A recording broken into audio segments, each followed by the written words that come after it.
Yes, sir. Now we are live. I see we can chat. Mm-mm-mm.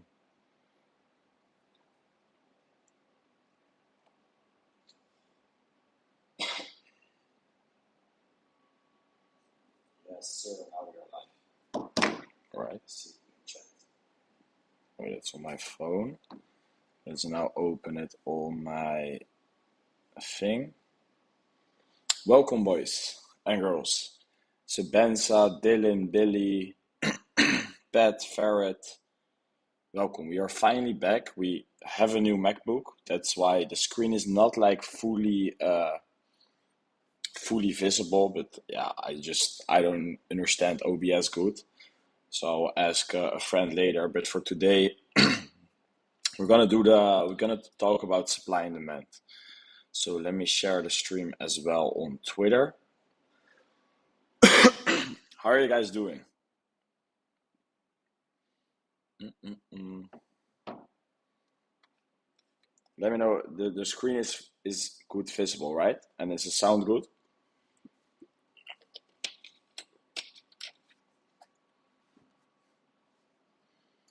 Mm-mm.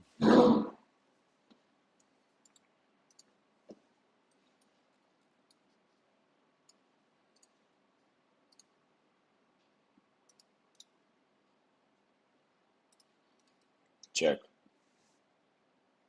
Good. Doing well, brother. How are you doing? Amazed to hear. Yes, I'm doing good as well. I'm back locked in. Sound is good. Doing great. Screen good. Sound good. All right. Beautiful. All right, guys. So in today's stream, I'm first gonna start with explaining supply and demand. So let me actually go to this chart again. Now let me actually grab the Bybit.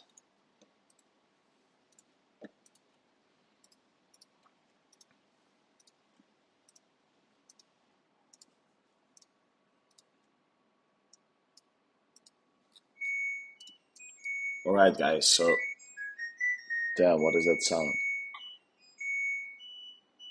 The wash machine is done.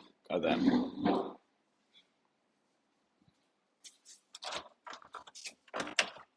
All right. I will not touch that. I will wait for the cleaner to come to fix that shit. All right, guys. So supply and demand. Wait. Supply and demand. You have two different demand zones and two different supply zones. You have so how I explained in the range stream is that every market structure leg up. Wait, let me make it clean. You pull your range. So from if you're trending up, you pull your range from high to low. EQ tap is confirmed range. Same here.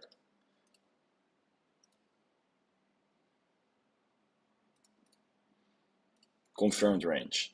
So always, like what happens in here, it's always an accumulation or a distribution. So of course, if you do this, create a new range, and you distribute, it's a distribution from reversal. But even if you just go up like this, this is an accumulation.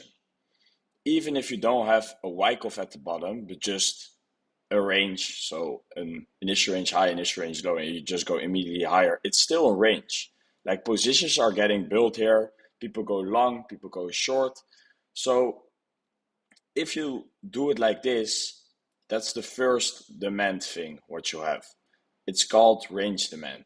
So this is a range. So if you have an imbalanced candle outside of the range, so not if you have a wick out, so if you have a close outside and the candle after immediately you touch it, it's already mitigated demand. But if you fly out of it with an imbalanced candle, so with the candle body close and you close like here, then you can map this out as range demand. So this whole zone is now your demand zone. Um, and how can we dissect demand zones more? That is, if for example here in the bottom you have like one bullish candle with an imbalance, so one bearish candle, and then so one bearish candle, then bullish with an imbalance, then you can pull another demand zone here. The one with one candle, that's called pivot demand, and the whole block here, the whole sell to buy, so the whole range is called range demand. And vice versa, same, of course, with supply. Now, these are simply the basic rules. So now we can go, for example, in the chart. So let me go on the weekly time frame. So if I see on the weekly time frame how we just put our market structure, you pull this whole thing, right?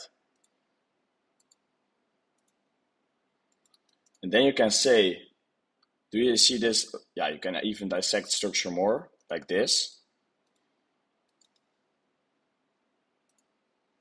Wait, let me make this another color. Then you see that you can pull your range demand. So this is your sell, buyers took over. You see the imbalance candle. So this whole thing is, this is an area where positions were getting shifted. So this is a demand zone. Later, if we come back for this is a POY zone where you can look for trades. But if we then going to zoom in more, we also see that we have, let me go back in time. You also see that here in the bottom, you have one bearish candle, bullish imbalance candle took it over. Like, do you see how you didn't touch this yet? So this is a pivot demand zone. So we have the whole market makers made a sell program, they pushed and buy program, and this is like a pivot demand zone where the market makers did their final thing, you know? So you have range demand and you have pivot demand. And I'm now doing this on the weekly time frame, but you can refine your levels even more. So for example, if I go on the daily, the best thing is if on the higher time frame you have unmitigated demand, so you see the bearish candle here, but on the lower time frame also. So if on the lower time frame it looks like liquidity, then you need to watch it better. You also see that you real sell to buy started here. So this is an even more refined higher time frame zone. But then let me delete this. If we really want to refine our zones, we need to look way closer. So I'm right now on a way too high time frame for that. So let me go on the 12 hour.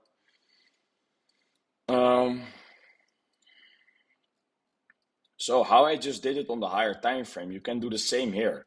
Just pull your market structure.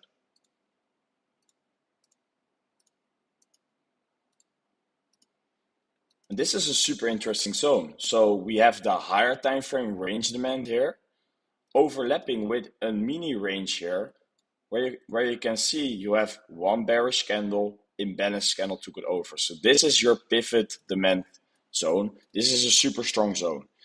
It's pivot demand overlapping with your bigger range demand. So basically a double confluence. Now also here, you see that we have an interesting zone. You see this sell candle, boom, demand zone. More still like it's our two pivot demand zones, so you can still call this range demand, but you can also just pull this one. So you have multiple demand zones. Then and vice versa for supply is the same, of course. Like literally what I'm doing right now with demand, supply is exactly the same. Only then you have a bullish candle with a bearish imbalance candle. Now, how can supply or demand zones be stronger? There are a few things. If a supply of demand zone is backed by a POC, so we see that we have some ranging price action here, right? So we have structure trending down right here. When structure is trending down, you pull your range from low to high. Now, we never swept initial range low, so you cannot say that this is a +2 demand zone if we have a demand zone somewhere around LPS, because it's not backed by a Wyckoff.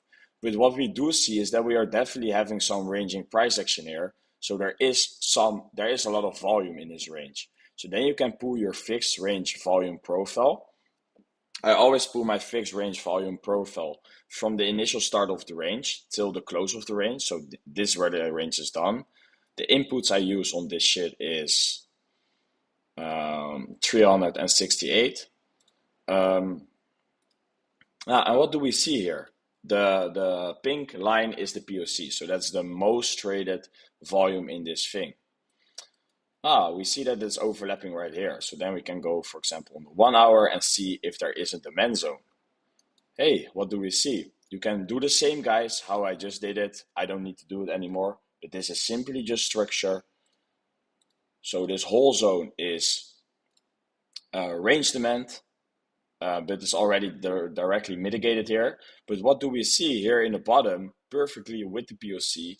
We have this 1 hour candle that is in demand zone. So that's nice, and I can even go on the lower time frame.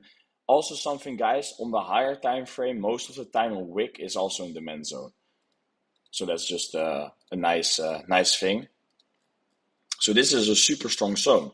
This is a demand zone that is backed by a POC. So a lot of volume is in the zone. Now, how can a zone also be stronger? It's a zone that is getting created while taking liquidity. So, for example, let me check. Let me find a good example. So, do you see this? You see this lower time frame wick, right?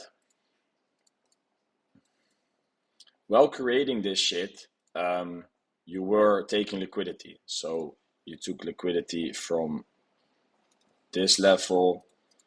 Even right here, you came into a supply zone. Wait. So while creating the supply zone, if you take liquidity, like of course it can be crazy liquidity or lower time frame liquidity. Of course, if it's crazy liquidity, it's even more strong. So supply or demand zone can be stronger if you're taking liquidity before creating it. A supply or demand zone can be stronger if it's backed by a Wyckoff. So if we would have done this and you had a Wyckoff here and you pull, for example, your LPS demand, then this is a +2 demand zone. But in the end, it doesn't really matter if it's the strongest zone ever. Like we are not reaction traders. We do not predict. We wait. We see what we want. Then we enter with the confirmation. We never enter on a reaction. So you can have the strongest zone ever. But if we come into this and we do this, there is no trade. If we do this, you stop before the zone, create inducement, and then you create a Wyckoff here. Then you know, whoa, we are coming in a demand zone. That is a POI zone. It's a super strong demand zone. Now we're creating a Wyckoff here. Let's take it with 5% risk. All right, so if it's backed by a Wyckoff, if it's grabbing liquidity before creating it, and then we also have supply and demand chains. Let me check. I think on total I had one going. No, total 3.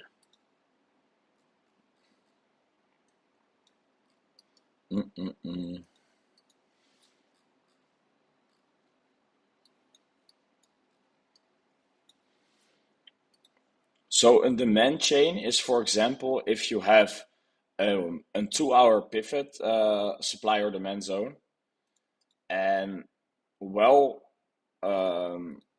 so you go here, you create the pivot supply zone, then you come on the same time frame in it again, and then you create a new supply zone on the same time frame with imbalance candle here, then this is a supply chain. So that's also how supply or demand zones can be stronger. Yeah. Then I want to show one more thing. That's the strongest zone. It was a weekly zone on Super.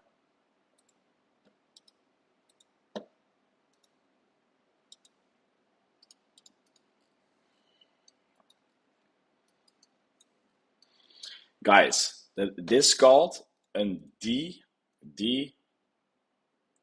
D to S flip or an S to D flip. So a demand to supply flip or a supply to demand flip. So a demand to supply or a supply, yeah, it's good. So right here you see that we have on the weekly time frame, we have this demand zone, supply zone, sorry. And you see how you get the reaction, but then demand takes over with the imbalance candle here. And then we leave yet again a weekly demand zone here behind. And this is a weekly S to D flip. It's basically showing weakness, right? Because a supply zone, especially on a weekly time frame, it should act as a strong resistance, right? So you come in it, you go down, you create a reaccumulation, and you blast through it. So that's clearly showing there's not a sell program going while we are going into the supply zone. So this is a super strong zone. We also got it was just a reaction. We got check 80%.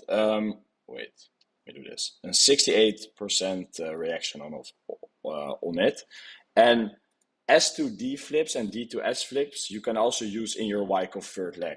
So if you create an S to D flip in your Wyckoff third leg while confirming the breakup structure, it's a +2 confluence for the Wyckoff. Is there something else I want to say about this? Not really. This is the first lesson about supply and demand. The main basics are told right now.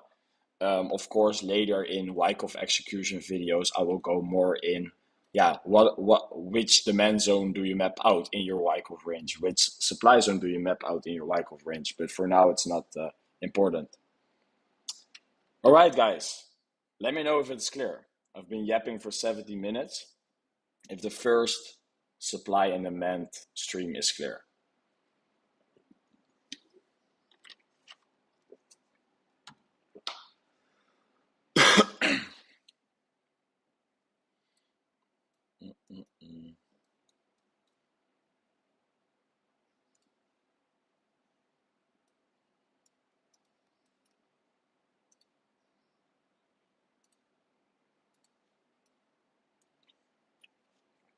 Super clear,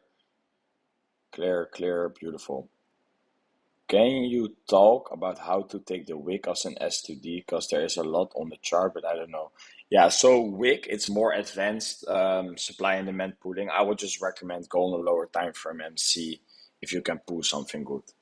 And how I just explained, if on the higher time frame it's looking like a good demand zone, but on the lower time frame it's like you see a lot of liquidity.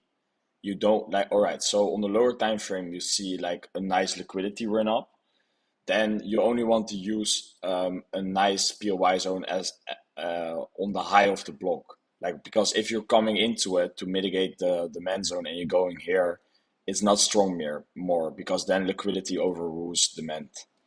But I will go later more into that. Let's first just go on a naked chart and pull like every supply and demand zone. For example, here you have this supply zone. It's backed by a Wyckoff, strong supply zone. But on the higher time frame, this looks super nice. But if I go on the daily, for example, right now, you see that you can refine it way more. So you also see that you have this. It's also a more pivot supply zone. You also see a wick right here, and you can go even on the lower time frame, refine this even more. You see that we have an unfinished candle right here. You see that we are, this is where your liquidity trail stops. This is where your liquidity we're building up. So that's how you can connect the dots, but I cannot connect the dots for you guys. The information, the basic information is there right now. Just go on charts and map out the demand and supply zones. And like, I think you can master demand and supply zones in like one day. Just 10 hours, go on every fucking chart and do the shit I just did. Ask yourself the questions, like higher time frame. Of course, higher time frame always overrules lower time frame, but lower time frame, mid time frame overrules higher time frame. So just map out all the zones for yourself and backtest coming into that zones. See if you create inducement before coming into the zone. If you then create a Wyckoff, if those setups are working good. So let me take a sip of my water.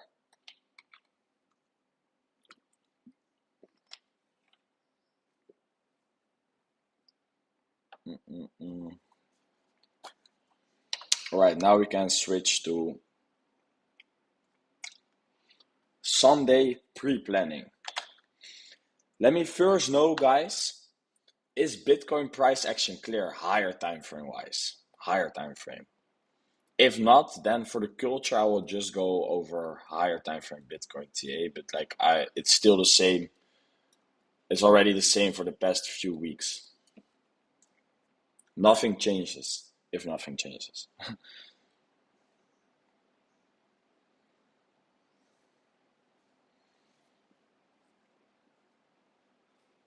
Let's get the like button going, share button on Twitter as well.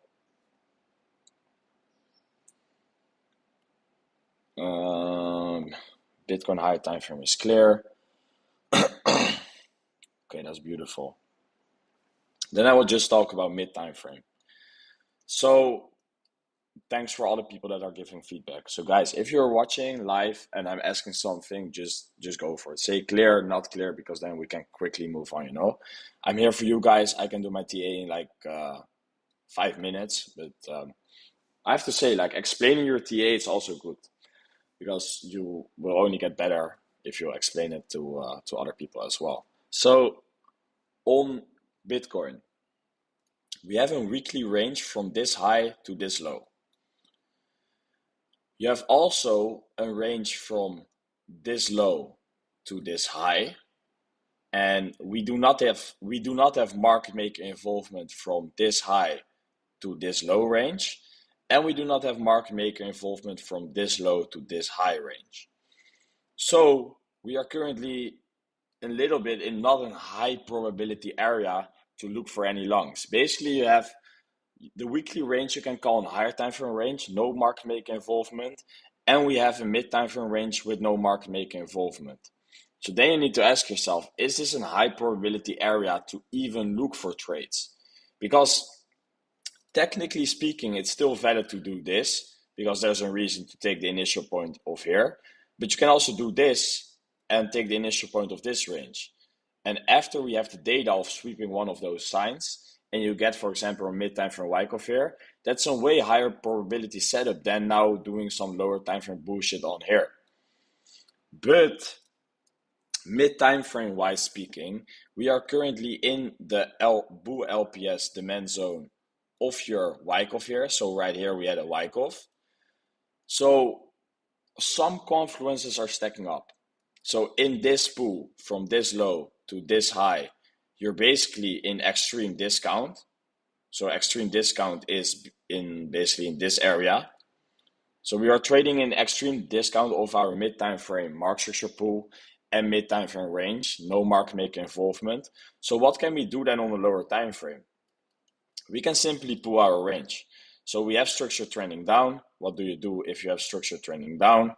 You pull your range. We didn't take out this low, so from low to high. It's a 2-hour range. And yeah, we are just ranging. 95% of the time you're ranging with price action. Only a few percent of the time it trends. So we have an initial range low, initial range high, no deviations. We have some sort of a supply zone above the range that you can map out. But I will just wait for some market maker involvement at least. So we have 3 ranges going on Bitcoin and we have no market maker involvement in all the ranges. So you simply send an alert right here, and you send an alert on this range low, and you just wait. And you can now chart 3,000 different altcoins, but that's just a tip for me, that I'm giving to you guys. First, master to focus trading Bitcoin, with all the confluences, with USDT dominance, with total, with all the charts, and then look at 1,000 different altcoins just for the culture. But on Bitcoin right now, you simply wait. Cannot make it more fancy. So let me know if lower time frame, mid time frame Bitcoin is clear.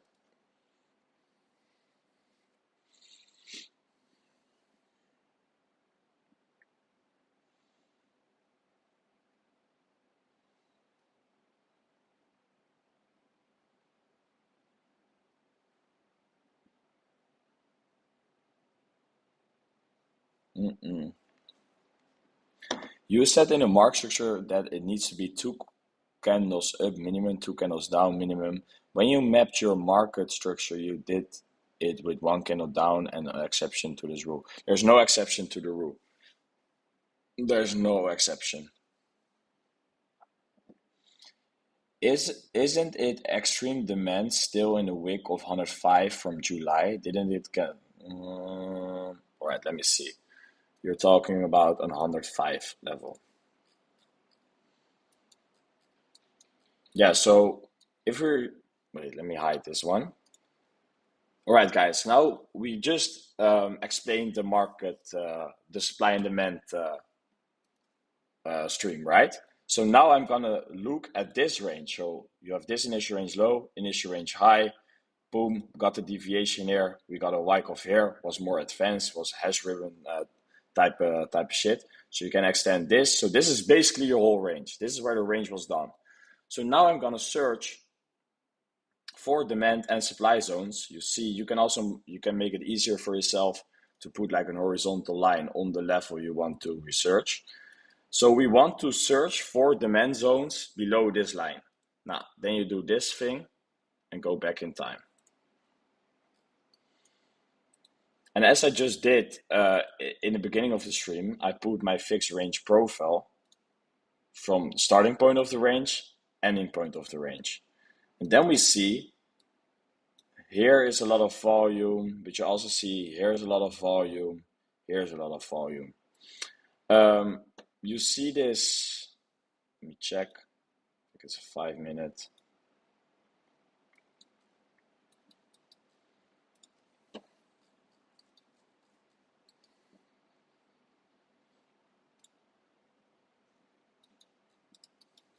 Basically, this is your zone. Wait, but that's already mitigated. It's also this whole sell to buy, but it's already mitigated. We want to search for zones below this line.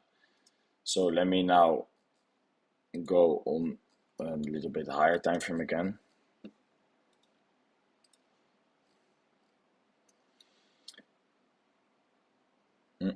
So this sell to buy is already mitigated right here. So we need to dissect structure more, refine structure more. 10 minutes.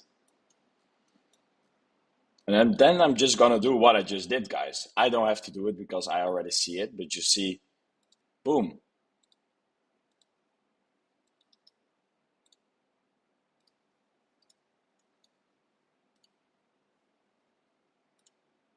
So funny, like to do it like back, like how I did it back in the days. And then we're gonna search like the POC is here, right? Wait, do we also have in chain? Wait, let me check, guys. Not really. All right. So basically, this is where your like this whole thing was where market makers started selling to buying, right? So this whole zone is demand. It's already mitigated right here. But if I pull my zone right here, you see that you have an imbalance push outside of it, right? Do you see this part? It's basically a fair value gap, you know? So this is also a demand zone. This is where market makers started selling, and here's where the buyers took over. But these are not real buyers. This is just the market maker market making. Like that's why it's so weird here on this time frame. Like it doesn't supposed to be making imbalance candles. Normally it always needs to, why would it leave this behind? Because there's an imbalance, and that's why there's a demand zone here. So this whole zone is demand with perfectly aligning POC. You also have a 5-minute unfinished candle right here. I can put it on the chart, but it's not really necessary. So this is the strongest zone, you know? Now, then I just did in real time this zone. You see that this zone is already mitigated perfectly. So then you do this, demand, and you put it perfectly under the mitigation. Then I quickly want to check on a 1-minute time frame.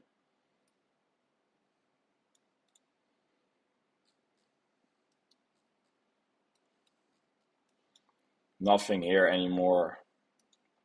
You have one more refined zone in this zone. So same thing you can do again. Boom, boom, boom. Demand, pivot demand zone in your range demand zone. Then you put this, make it a little bit darker so it's clear that's another zone. So the POC demand zone that started from here, we already perfectly mitigated.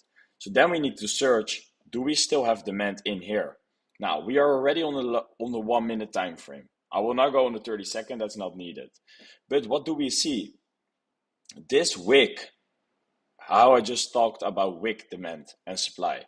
So this is demand and demand zone as well, is also below the line that we are searching for. And while making this wick, we took liquidity, right? You see how we fixed this and finished 1-minute candle, and we took liquidity of this level, basically took liquidity of this level, and then the market just full sended. So guys, that was like the thought process I have behind this zone. There was definitely some market making involvement going on here. You see what they did afterwards, how they create like these crazy candles. So there's definitely something in this zone. So this is the most refined zone below our range. And that's what you always want. Because basically right now, if I go back to the range, we now have a range with inducement of the strongest zone. So that's inducement. So you're coming around the zone, not hitting the zone, creating new stop losses here. That's inducement. That's why this level is more getting liquidity and this zone is becoming higher probability. But it doesn't really matter if this is the highest probability zone ever, because what we can also do is just this. But if you do this, maybe even again create new inducement, you can put signs of accumulation here, and maybe then take it another, like you mitigate your supply, you go down again, creating a new nice return to zone, and then you hit the zone, break market structure, you enter on the LPS or the test. But like if it's this high probability with creating double inducement, you could already enter here if you created like a 5-minute bullion low on the test of the Wyckoff. But guys, don't worry, I will get more into that. I will get more into that in the execution Wyckoff videos. But you guys just saw how I live found the strongest zone inside of this Wyckoff range. Let me know if it's clear how I found this zone. So we have two zones, guys. This is what you can call LPS demand, and both are LPS demand. Like this is your bull LPS demand. Let me actually.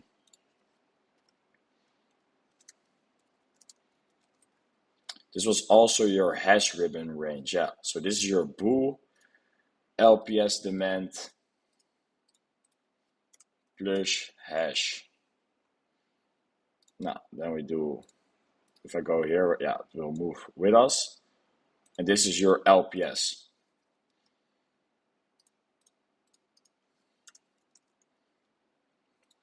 Bull LPS demand plus hash plus inducement.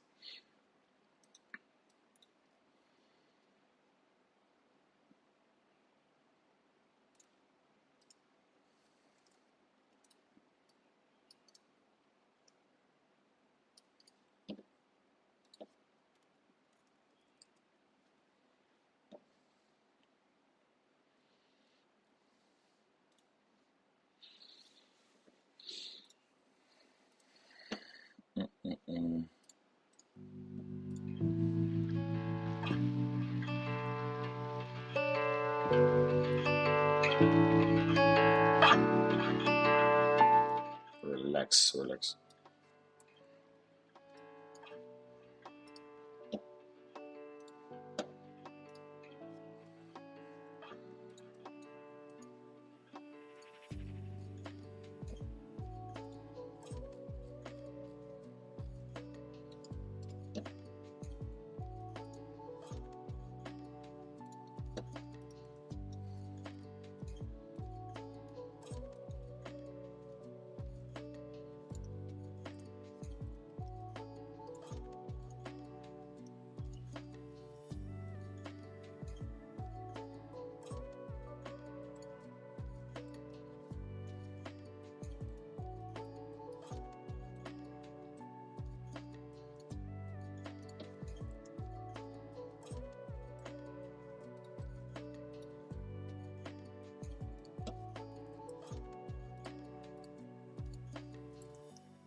I'm not talking, by the way, guys. I'm just cooking.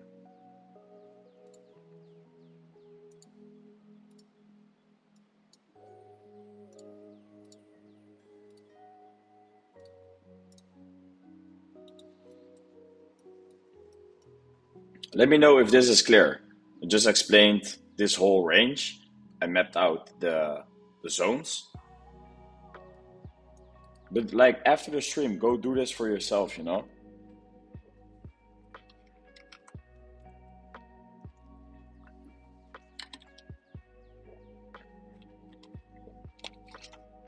And yes, guys, this Wyckoff range was way more difficult to trade. But because of the confluences with the hash ribbon, with the mini distribution here, it was easy to trade, but like if you're experienced.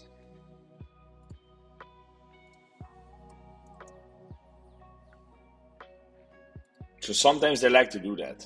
Not creating a valid Wyckoff for them to push price up with crazy FOMO candles. Like this is way too FOMO type shit. Wait. Do I really want to cook this hard? Alright, they push price up like this. Not leaving people, like real traders could not take any positions in here. So retail is literally having FOMO here. They entering right here, right here, right here with 50x leverage for them to create a mini distribution to push price down into a range. Yes, you have structure turning down from here to here, so you can put your range from low to high for them to create a PO3. And this is where the people think, whoa, we broke down off the range. That's short with 50x. Boom. This is where people get overhyped again. So they create like a mini distribution. For them to just mitigate LPS demand, boo LPS, so signs of strength, boo LPS for them to really send it. Funny price action.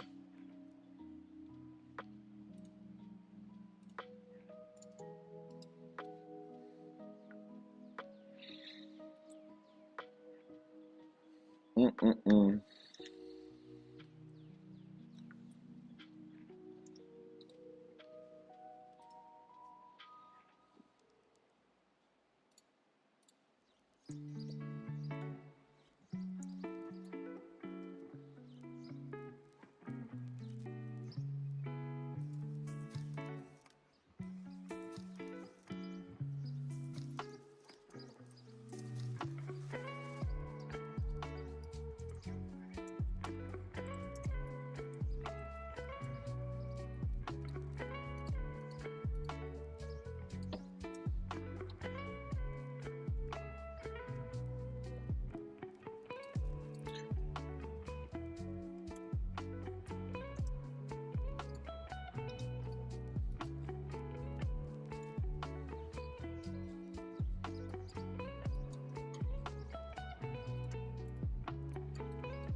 Mm-mm-mm.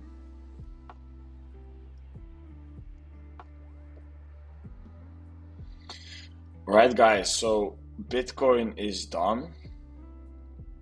To get some love on this post going, just for the culture.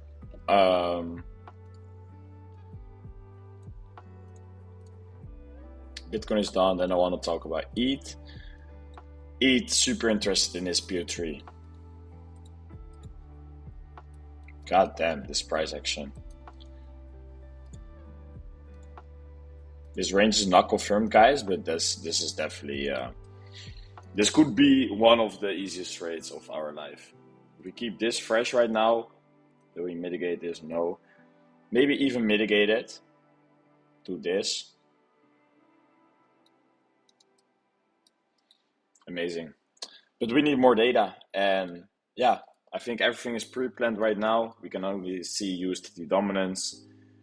USDT dominance not looking good for the bulls. You will confirm in 2 days and 14 hours a monthly bullion low in your LPS of your Wyckoff. So also something to take in consideration. But guys, this is higher time frame. So you can still take a nice long scalp on Bitcoin, quickly de-risk, and still play the long side even if USDT dominance is higher time frame plus showing major bearish signs for the crypto market.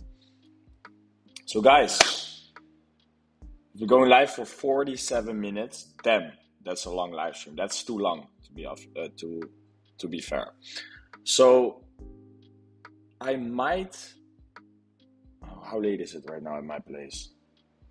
It's only 6 o'clock. Guys, I'm back in another jungle home for a week because I want to get all the educational videos live streams out so I can finally just be only active in the circle. But I promise you guys that I first will do all the educational streams. So I want to push that out in 1 week. So I might go live again tonight to do the liquidity one. And we still have like 50 more to go. So be ready for it. And we will end with GON. We will end with GON. Then we're finally going to use this bad boy. And some more bad boys. If you know, you know. This one is nice as well. It's definitely hard to understand. But like, I'm not here for the Netflix couch type of guys. I'm here for the hard workers. So if you're not understanding what the fuck I'm saying, also with my difficult language on Twitter, for example, in this post, you just need to study harder. But don't worry if you don't get it right now. If it's meant for you to understand, you will put in the work to understand it. So guys, thanks for watching. Have a beautiful day. If it's still a normal time at your place, go to the fucking gym, eat healthy, be nice for people. Already enough bullshit in the world. Like what happened to me yesterday again, crazy. That's also why I got like a little bit angry on X with this type shit. Really, and also there are 60 people watching right now. Just I want to say something out of my heart. Like if someone is disrespecting you, don't fight, don't explain, don't back. Just leave. Real strength isn't in overreacting. So, for example, you're in a club and you get into an argument. Having an argument in the club, like with another guy or with another girl, is maybe the most stupid thing that you can do.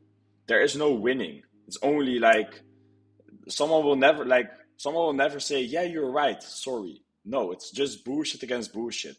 So walking away with calmness is the real strength. And this can have a meaning, like this can be in everything in your life. Girls, friends, family members, getting in a dumb argument somewhere else, but just study it. Getting disrespected is a no-go. But also when you're getting disrespected, just make sure you get this shit going.